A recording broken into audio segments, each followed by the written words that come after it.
can go to Samples day or night. The food is good, the price is right. You can eat dinner anytime. This is a big, juicy, fresh, wholesome, lean, luscious. Arby's is a big, juicy, fresh, wholesome, lean, luscious. Delicious change of taste. Remember the excitement of dining out in the 1980s? The 1980s were a golden era for unique dining experiences, filled with memorable eateries that have since disappeared.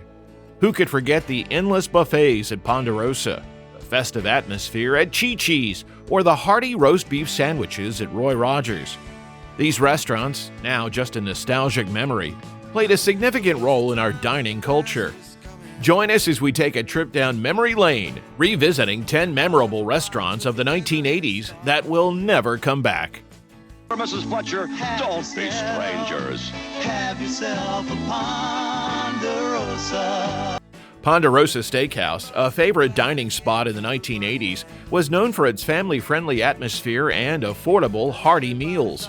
Founded in 1965, Ponderosa quickly became popular for its all-you-can-eat buffets and sizzling steaks. At its peak, Ponderosa had over 600 locations across the United States. The restaurant's marketing often highlighted its value meals, making it a favorite for families looking for a budget-friendly dining option. The popular dish of Ponderosa was its unique steak and salad bar, which allowed customers to customize their meals with a variety of fresh ingredients. This concept was innovative at the time and contributed to its widespread appeal. However, in the late 1990s, increased competition and changing dining preferences led to the restaurant's decline. Many locations were closed or rebranded, and by the early 2000s, Ponderosa had significantly reduced its presence. But what other iconic restaurant faced a similar fate? Let's explore the story of Bennigan's next. I hope I can guess. Escape to the kind of food How's our friend that here? leaves the everyday far behind. Bennigan's, an Irish pub-themed American casual dining chain, was founded in 1976 by Norman E. Brinker in Atlanta, Georgia. Known for its lively atmosphere, hearty meals, and signature Monte Cristo sandwich, Bennigan's quickly gained popularity. At its peak in the 1980s, it had over 300 locations across the United States and internationally. The restaurant's logo featured a shamrock green sign, reflecting its Irish theme, and its marketing emphasized a friendly, pub-like environment. As a pioneer of the Fern Bar concept, Bennigan's combined casual dining with a bar atmosphere, attracting both families and young adults. However, its decline began in the late 1990s due to increased competition and a failure to update its menu and decor. By 2008, Bennigan's filed for bankruptcy, leading to many closures. Today, Bennigan's has made a modest comeback with a few locations in the U.S. and internationally. Bennigan's decline was marked by intense competition and outdated concepts. But what led to the fall of another iconic chain? Let's explore the story of Roy Rogers Restaurants. Howdy roast beef sandwich. Drumstick. My mouth says howdy, my tummy says howdy. Big juicy cheeseburger. Howdy. Roy Rogers Restaurants, named after the famous cowboy actor and singer, were a big part of the 1980s fast food scene. Founded in 1968, the chain became popular for its mix of roast beef sandwiches, fried chicken, and burgers. The Double R Bar Burger and Gold Rush Chicken Sandwich were famous items that attracted many customers. At its height, Roy Rogers had over 600 locations across the United States. The restaurant's Western-themed decor, filled with cowboy memorabilia, made it stand out, and its marketing often featured Roy Rogers himself, adding a Hollywood touch. A unique feature was the Fixin's Bar, where customers could add various toppings to their sandwiches.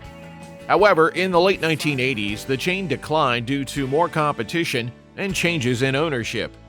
Many locations were rebranded, and now only about 50 Roy Rogers locations remain, mainly in the Mid-Atlantic region. But how did another beloved restaurant chain go from a thriving Tex-Mex hotspot to disappearing almost entirely? Let's explore the rise and fall of Chi-Chi's next. Chi-Chi's has a special treat for little muchachos. That's me? That's you. All day, every day. Every day? Every day. Chi-Chi's, a lively Tex-Mex restaurant chain, was founded in 1976 by Marno McDermott and former Green Bay Packers player Max McGee. Known for its festive atmosphere and tasty Mexican cuisine, Chi-Chi's quickly became a popular dining spot, peaking at over 200 locations across the United States. The restaurant's cheerful sombrero logo and marketing emphasized a fun, family-friendly dining experience. Chi-Chi's was famous for dishes like the flaming fajitas and Mexican fried ice cream, attracting crowds eager for a taste of the Southwest. The name Chi-Chi was inspired by McDermott's wife's nickname. The chain began to decline in the early 2000s due to financial troubles and a health-related outbreak linked to one location, damaging its reputation and leading to bankruptcy in 2004. Today, Chi-Chi's no longer operates in the U.S., but one location remains in Vienna, Austria. Chi-Chi's ended its reign in the U.S., leaving behind fond memories and a lone location in Vienna, Austria. But what about Rack's roast beef? Let's explore its journey next. Nobody stacks up to Rack's. Eeny, meeny, and miny. Where's Mo? There ain't no more. Rack's roast beef, started by Jack Roshman in Springfield, Ohio in 1967, became a popular fast food chain in the 1980s. Known for its roast beef sandwiches, baked potatoes, and salad bars, Rack's diverse menu attracted many customers. At its peak, Rack's had over 500 locations across 38 states. The restaurant's logo, featuring a simple and bold Rack's, highlighted the quality and variety of its offerings. A notable aspect of Rack's was the endless salad bar, a major draw for those seeking healthier options. The chain also tried various menu items like pizza and pasta to attract more customers. However, this led to inconsistent branding and customer confusion. The decline of Rack's began in the late 1980s and early 1990s due to financial mismanagement and increased competition. Today, only a few Rack's locations remain, mainly in Ohio. Rack's roast beef's decline began in the late 1980s due to financial concerns and tough competition, leaving only a few locations today. Could Howard Johnson's, once one of the largest restaurant chains, survive similar challenges? Let's explore next. Is such a friendly place to have good food. And the next best thing to eating out at Howard Johnson's is eating out at home with Howard Johnson's frozen foods. Howard Johnson's, often called Hojo's, was a popular restaurant chain that thrived in the 1970s and 1980s. It was founded by Howard Deering Johnson in 1925 as a small soda fountain in Quincy, Massachusetts. The chain became famous for its 28 flavors of ice cream and classic American dishes like fried clams and hot dogs. By the 1980s, Howard Johnson's had over 1,000 locations, making it the largest restaurant chain in the U.S. at the time. The iconic orange roofs and cupolas made Howard Johnson's easily recognizable, and the restaurants were often paired with motor lodges for travelers. Known for its Simple Simon and the Pieman logo, it had a whimsical branding touch. However, the rise of fast food giants and changing consumer preferences led to its decline. The last Howard Johnson's restaurant in Lake George, New York, closed in 2022. But could the closure of Howard Johnson's be a sign of the fast food industry's changing tides? Let's explore how Noggles brought a fresh Tex-Mex twist to the scene. You think that's a bargain? You should try my new great steak burrito. Lots of marinated steak, grilled with onions, homemade guacamole in a big tortilla for only $1.79. Noggles offered a unique menu featuring items like the Macho Burrito and the Bun Taco. The chain's motto, prepare food fresh, serve customers fast, keep place clean, resonated with customers, making it a popular choice. At its peak in the mid-1980s, Noggles had over 275 locations across the United States. The restaurant's bright, welcoming interiors and focus on quick service were distinctive. Noggles was one of the first fast food chains to offer a Tex-Mex breakfast, including items like breakfast burritos.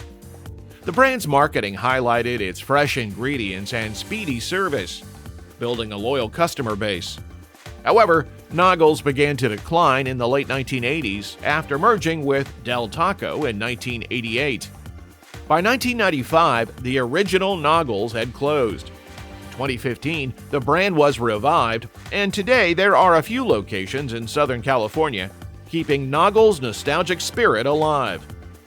What other iconic chain also peaked in the 1980s and left a lasting impression? Let's explore Shakey's Pizza next.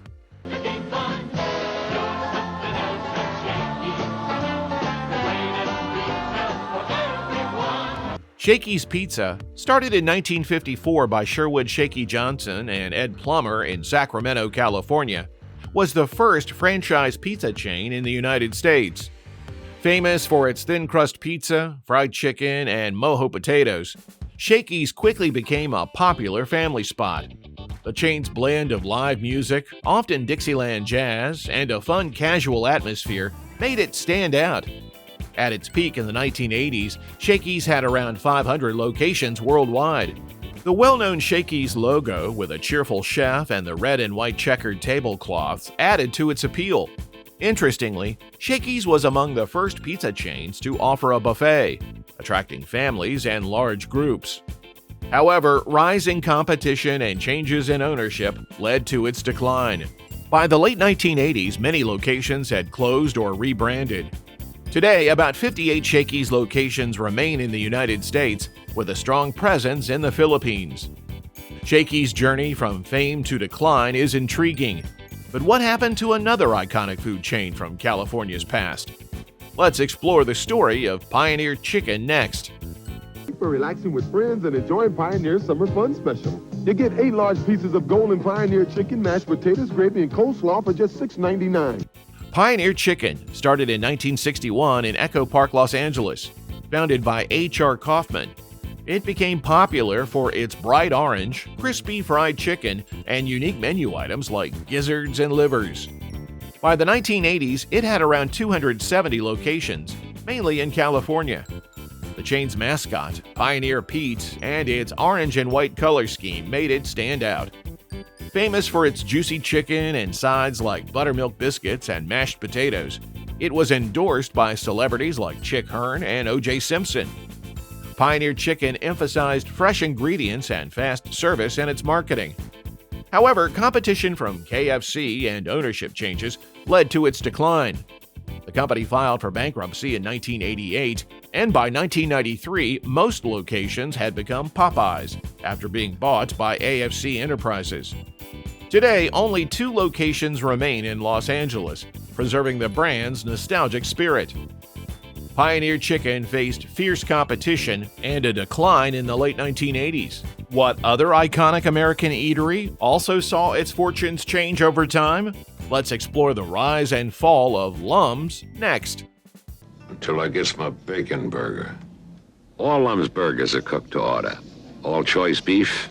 Maybe Lum's will name one after me. Lum's was a popular American restaurant chain, started in 1956 by Stuart and Clifford Perlman in Miami Beach, Florida. Famous for its beer-steamed hot dogs, Lum's quickly became a favorite, especially among college students. At its peak in the early 1970s, the chain had over 400 locations across the United States, Puerto Rico, and Europe. Known for its quirky menu items like the Ollie Burger and its casual, family-friendly atmosphere, Lum's became a household name. The restaurant's success even led to the purchase of Caesar's Palace in Las Vegas in 1969. However, the chain's fortunes declined after it was sold to John Y. Brown, the former chairman of Kentucky Fried Chicken, in 1971.